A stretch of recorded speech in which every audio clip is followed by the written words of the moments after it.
All right. Hi, everybody. If you don't know me already, my name is Michelle Vanicurve. All my professional brand on all my social media accounts, my professional brand name is Exceptional Shell, and I'm also a blogger for my own blog series, The World of Autism. I actually have an awesome guest here. His name is Aidan Allman-Cooper. It's so nice to have you on here, Aidan. I'm so happy to be here. This is such a great opportunity. I'm so glad to be talking with you today. I'm just as excited as you are. So actually I want to start it off with just to tell a little bit about yourself. I know with you, Aidan, that you have your guest story that will be out before this. Mhm. And just so everybody knows is that the guest story is out. So but yeah, so Aidan, just to tell a little bit about yourself. Yeah, so really, I think that for me, really, I try to be someone that is, I guess, a kind person, if that makes sense. I think I have autism, so living with that has given me a sense of compassion. So I have my own company. I do educational advocacy and consulting, and that gives me a better opportunity to really advocate for special needs students and families. And it also really empowers me because essentially, while I am advocating for these students, it almost feels as though, in a way, I'm kind of advocating for myself to kind of say that, you know what, along with these students, the autistic community, the special needs community, these people matter. And it kind of makes me feel like I matter. So really for me, it's just, I'm really passionate about what I do. And although that there are some struggles that I definitely have and whatnot that still exist, I think that I've definitely conquered a lot of setbacks that definitely occurred for me in the past. So that's kind of what I've been doing right now, just, running my business and, really working hard to make sure that other people are doing okay as well. Is awesome. What's really great is that your special education organization, how you've grown from it is that in a way for you, like you've built your own self-advocacy skills at the same time as like advocating for others too. So that is phenomenal. That is Thank you. absolutely phenomenal. And I actually did attach all of the information about Aiden's special education organization in Great. blog Yeah. story as well as like his contacts, so you guys can make sure that you can reach out to him as a resource. Because Mhm. as personally myself, I've had many opportunities to perform keynote speeches for various special education organizations all over New Jersey. So Aiden's now another resource to go to if Yeah. if you need any additional help for like this is going out for any families, educators, like you can go to Aiden also. So that is Absolutely. And really, what one of my favorite parts I'd say about my business is that we really, I started this when I was 16 years old, right? And I had it first as a nonprofit.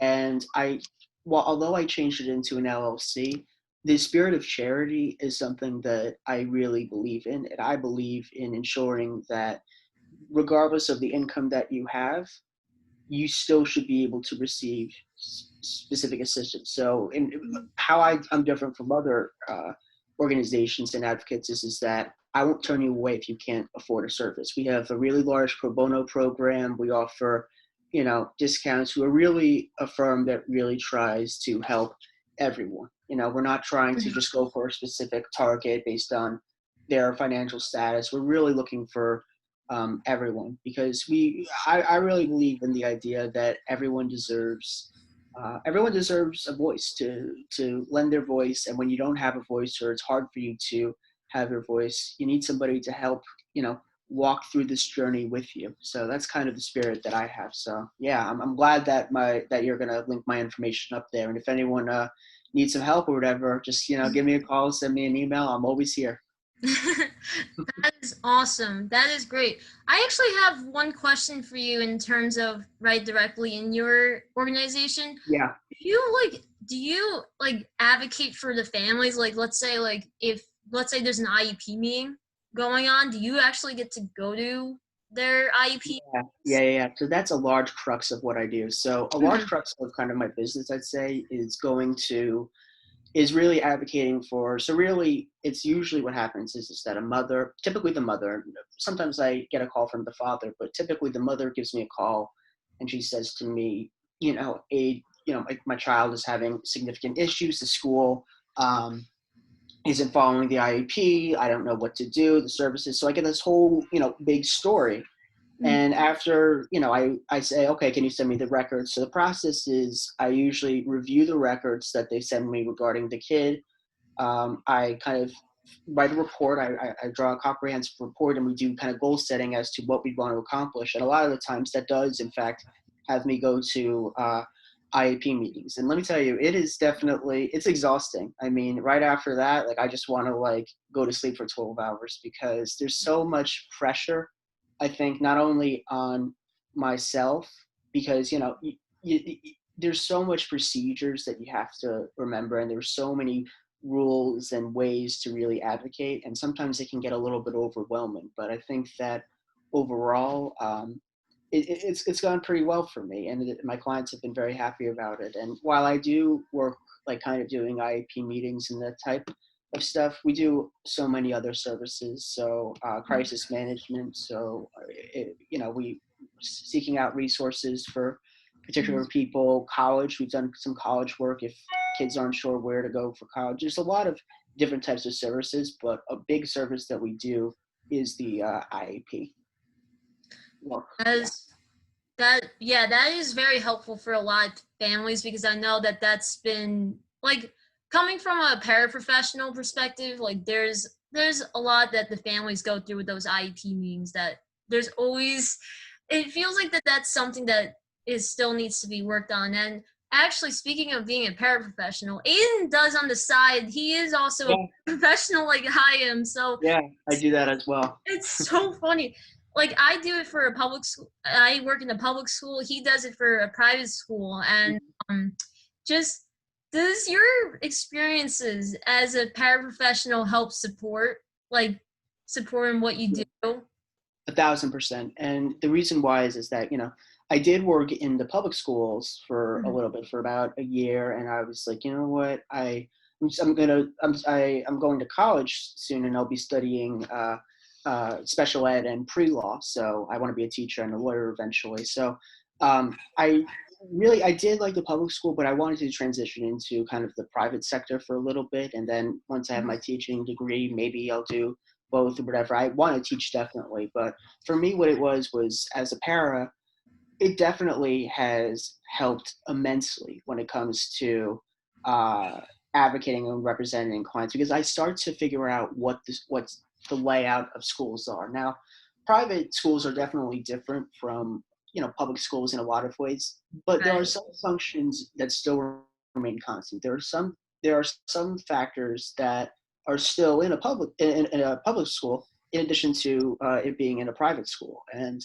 I think, working with the kids and kind of understanding some of the struggles as well as the strengths that they've had, that allows me, like, for example, if I'm working on an IEP, one of the goals or that will help me, based because I know what are some of the child's is children's specific strengths or weaknesses in a classroom or whatever. I could say, oh, did you make sure to put in for the accommodations, frequent breaks or whatever. So definitely being in the class is something that I absolutely love. I love working with the kids, and I'd say probably that's really my favorite part of my job. Really, in addition to being a para and running my company and everything, I'd say what's really different, what sets my organization apart from a lot of the other agencies is that I really work with the kids. Now, what happens is that a lot of advocates and whatnot, they will just, they'll really work with the parents. And a lot of cases that does happen, but whenever I do tutoring services as well within my organization, and so whenever I get the chance to tutor a kid, or there's that interaction with the kid within the crux of my business, which does happen frequently, it's one of the best parts because I get to see, I learn about the kid from the perspective of the parent, but then when you meet the parent, I mean, when you meet the parent and the kid, it's something that's absolutely beautiful. So I definitely say overall, being a para has given me such a great opportunity to kind of have a keen understanding of what schools are kind of like, and it's really brought me a lot of support into figuring out what to do for each case that I receive. Yeah. Yeah, that's, I think the really important key part here is that, like, just the collaboration between, like, with families and with, like, with the educators and even with paraprofessionals, and because it takes, like, it always goes back to saying, like, it takes a whole village of people just to impact one child and Yeah. everything. Just, like, it takes a lot. And the most important thing, the key thing here is supporting the child, like giving the right kind of push and the support, like level of support. And yeah, what I really like about with your organization, what sets it from everybody else, like you were saying about that you provide like all these other services like tutoring, and I actually did see that you also have a social skills group. Yeah, yeah, yeah, yeah. So kind of about that, and you really did your homework on me. Gee, it's pretty crazy. Wow, I'm really surprised about all that. That's awesome. So I haven't been able to really kind of host it in a while due to the coronavirus, due to kind of what's going on. But in the Mhm. past, really what it is that, and this was actually, it's funny that you were talking about, what it is to be a para and how that could possibly go into, working in my business. A book that basically there's on how to train kids with social skills and everything. That's Mhm. actually the private school that I work at. The book that I base my social skills group off of is the same as what they use. And so, for me, what it is that I am not going to be the guy that um, let's say if I'm having like a group, I don't want to be the person that's literally on them every step of the way, because I think a real big part of social skills is being able to have natural conversations without interference. Now, I think that, and there's definitely times where, let's say, like in the past, I do like a bowling trip or whatever like that, and Mhm. it's so hard. And this is hard for me as an adult. I mean, I am an adult now, but I honestly feel like I should be. I wish I kind of had a group like that a little bit, because it's really hard for me to make friends. It's really, really, really hard for me to make friends on my own age. But what I know is that having the knowledge of kind of the social skills at the younger age where they might not have been able to meet yet has really allowed me to kind of work with them. So what I'll do is that, let's say like on the bowling trip or whatever, they'll I try to say, hey, how you guys doing and everything, but and I want them to try to talk, and I'll play as well, obviously, but it's also the fact that if there's also, let's say, if the conversation is halted, or if nobody's saying anything, or if a kid says something that's a social faux pas or whatever, throughout the day there would be these like little teachable moments. So they don't necessarily know that they're going through a social skills training course, but in a way they're kind of learning through it. So the great part about it is that it doesn't feel forced, and it doesn't feel as though it's something where you have to like sit down in a group and it's a traditional, setting and everything.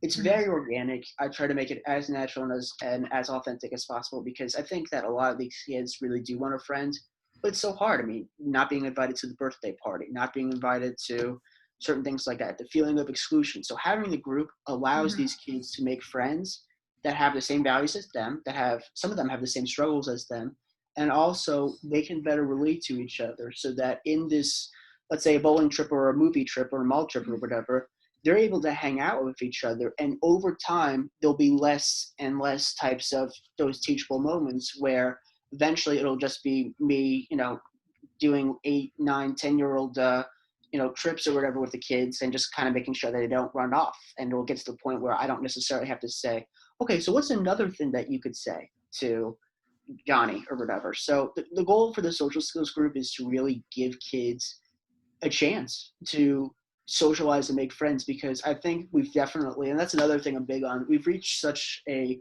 critical point in, we're in 2020, and technology has evolved so much, and too much it's really been kids on their phone way too much, obviously. And I think that, especially from what I've seen in the autistic community, and I'm definitely guilty of doing this, is that sometimes I like to check out. I like to be on my computer or on my phone and I'm not working and everything like that. And having that as a tool can be a great thing if you're using it to connect, and even if you're just using it for Yeah. downtime for a little bit. But if you're using the computer, Minecraft is a really big one in the autistic community. They love Minecraft and everything. Yes. I never Yeah. was a fan of it, but there are some things that it's like kind of in the autistic community that pretty much a lot of people love or whatever. Some of these kids will use the computer or their video games or whatever as a way to kind of escape being in the world or whatever. And so the social skills group, the great thing is that, of course, there'll be like a video game that we could definitely do, but we want it to be interactive, right? So I want it to be something where they're not just sitting on their bed weighing 400 pounds and not really doing anything. I want these kids to be actively playing with each other. And if it happens to involve technology, that's okay. I'm just really big on the interaction. So I think that the social skills group will really allow kids to kind of open up and explore who they are as a friend and as a person. That, yeah, like when what I feel like your social skills group is, it kind of reminds me of like that, more of like that naturalistic, like kind of like Yeah. intervention in a way, because you're like a facilitator, so you're not directly like teaching the skills and stuff. Nah. Yeah. Natural, like you're basically just seeing like how the students are like doing in the regular environment, Yeah, just intervene when necessary. Like generalize. intervene in a kind, compassionate, and a teachable way. I want them to feel as though they're not being ridiculed and they're not being like you're doing something wrong or whatever. I want them to say, here's an opportunity for the future, and I do it in a way that's compassionate and that the other kids know that I'm the guy that's going to be safe to talk about some of these issues or whatever. If they say, what do I do? How do I make a friend or whatever? I'm not going to be the guy to make them feel uncomfortable or afraid of, because I have a real intimate understanding because I struggle with it too. So having Yeah. somebody that struggles with that as well is something that I think can be helpful. So Yeah, and that way they don't feel alone in like their situations, like if they ever mhm. encountered something like that. I definitely been there like that.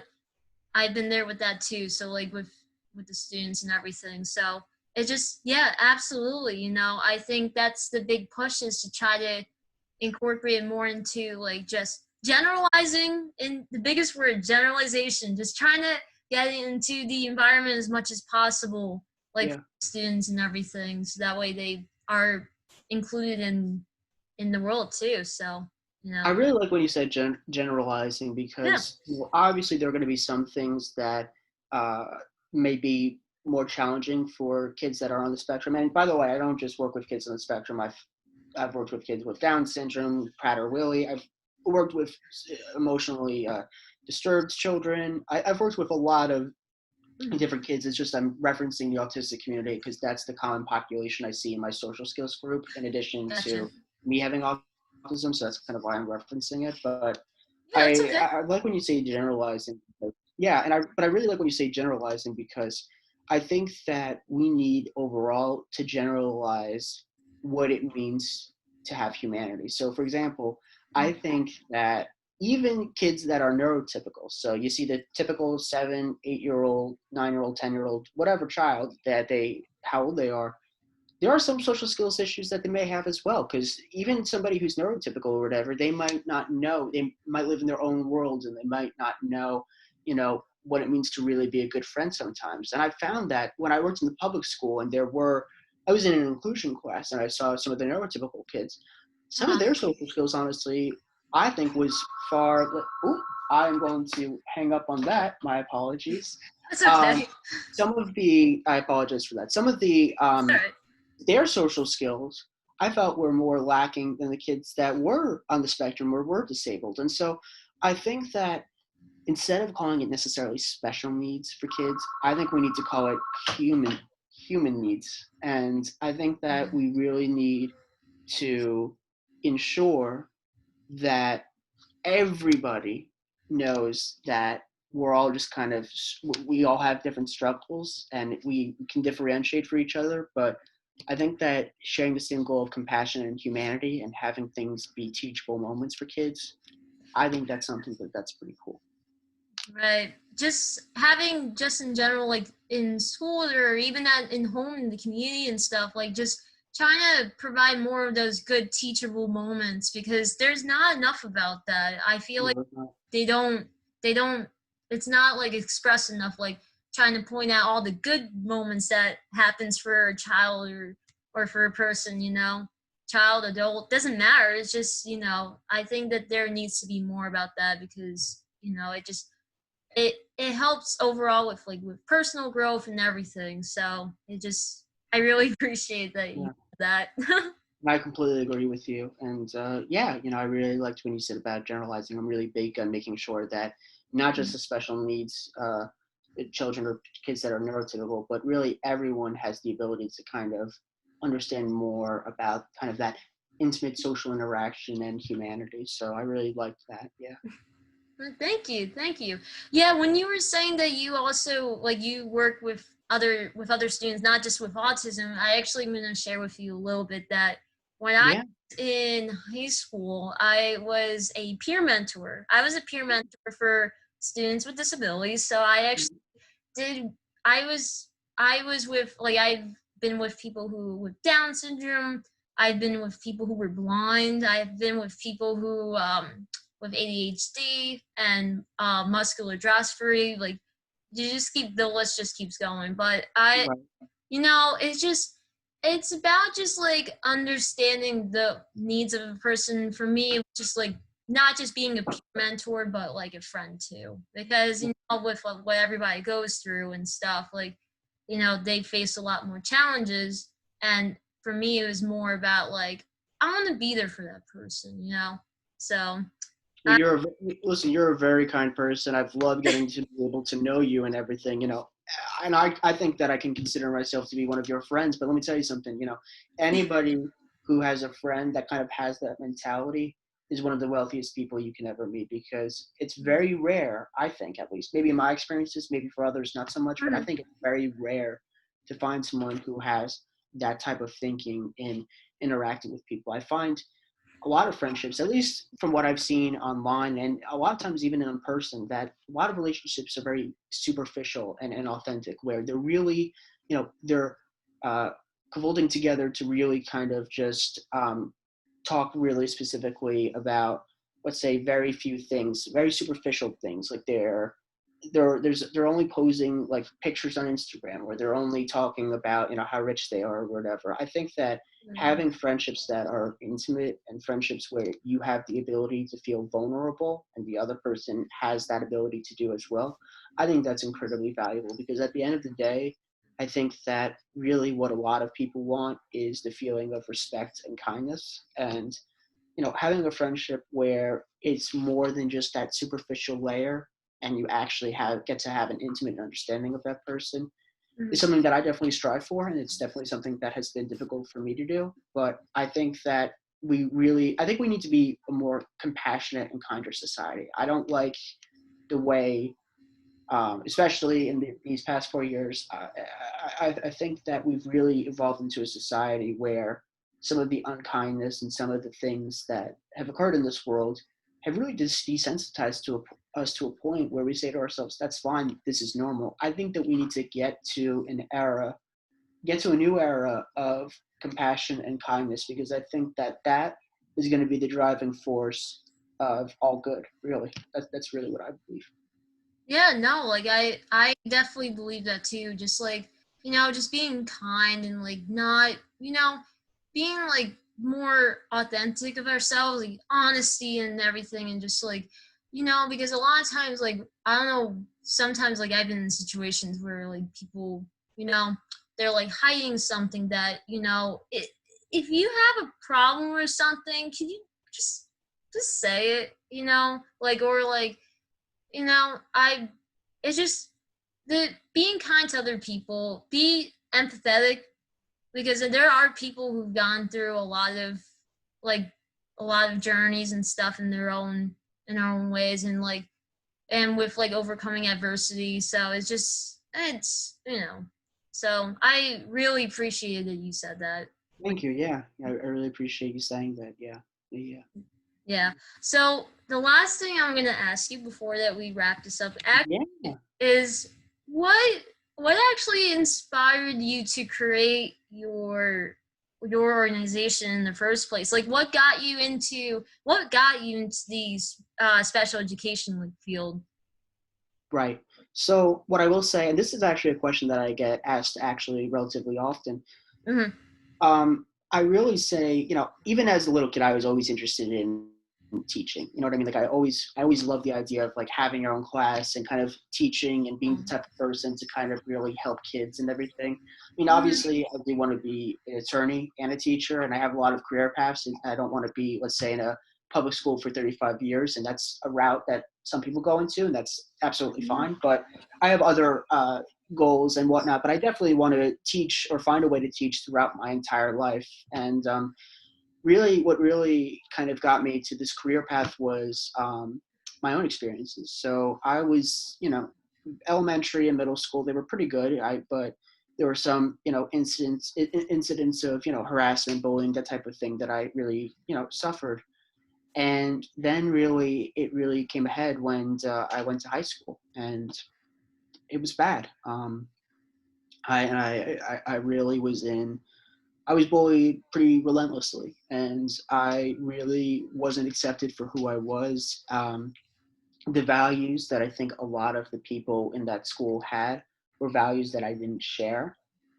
Meaning that some of them really valued more superficial things. And I get that high schools, you have different mentalities in high school, but it Mm-hmm. felt as though that high school and news reports and a lot of things since me leaving that school have occurred, which does substantiate my point that it really was had that toxic value system. But yeah, so once really what happened for me was I felt very broken. I mean, the people weren't really following the IEP. I really felt alone. I was getting bullied often, and I didn't get any help. And they did some very nasty and really hurtful things.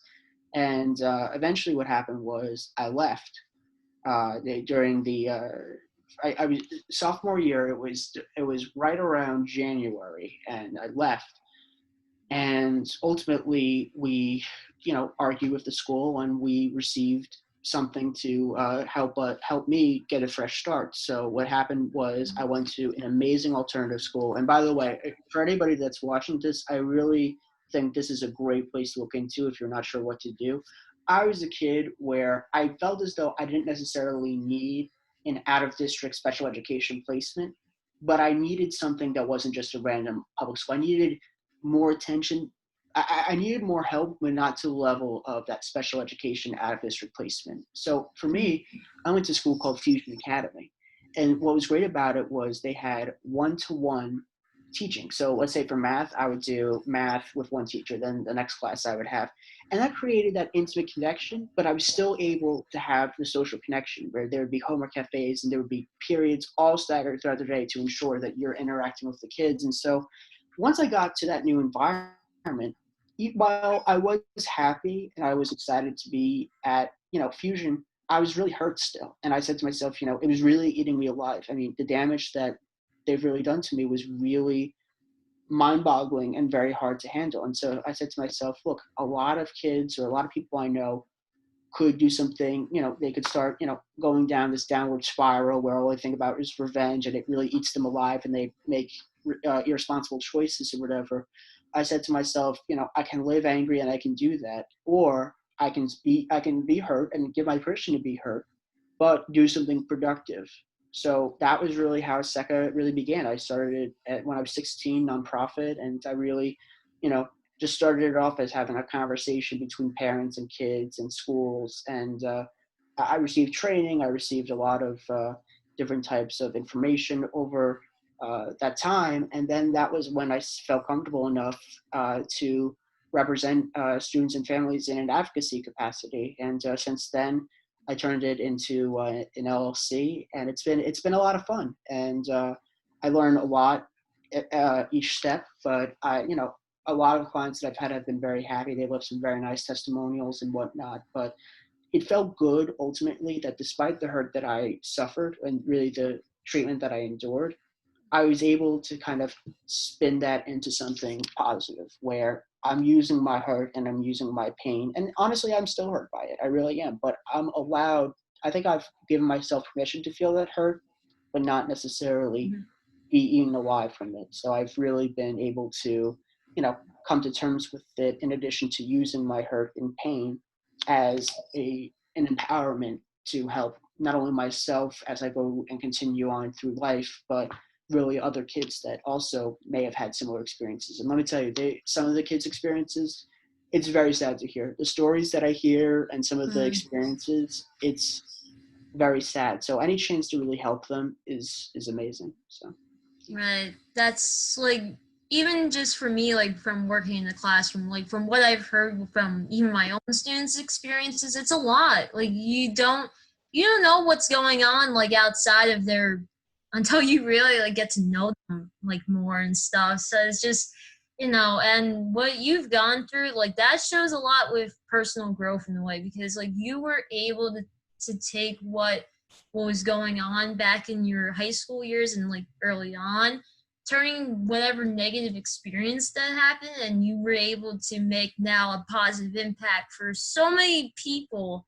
So that is like amazing what you've been doing now today with thank you. your organization. So I thank you so much for sharing about that. Just like for just sharing about yourself because you really like opened up so much about yourself through this and it's It's hard for me to open up about myself, but here I am doing it. It's pretty crazy. That I can tell you. Yeah. yeah it's yeah and just like if for anybody that's watching like I've gotten to know Aiden the past like few weeks through Miss Jessica Letchwood's webinar series called Ask Autistic. Make sure you guys check that out on Tuesdays at 8 p.m. Let me And tell you, she's got the best stuff. Whenever she speaks, I'm glued to it. I love when you talk. It's like, wow, I'm learning all this information. You guys got to really check it out. Absolutely. Yeah. yeah. Thanks, Aiden. Oh, that was very thoughtful of you. No, it's true. It's Yeah. seriously, but yeah, check it out. It's fun, being able to kind of talk about experiences and help others along the way. It's a good thing that we're doing. I think. Yeah. Yeah, I really think so. And I think that this is going to be benefiting to a lot of families, educators, even to other individuals with autism and other disabilities because it just, it connects to a lot of people and it's going to help people in so many ways. So if you guys ever need anything, any resource, you could go to Aiden. Again, I did attach all of his information and social media platforms on his guest blog stories. So, Yeah, I'm excited for that. dang. Yeah.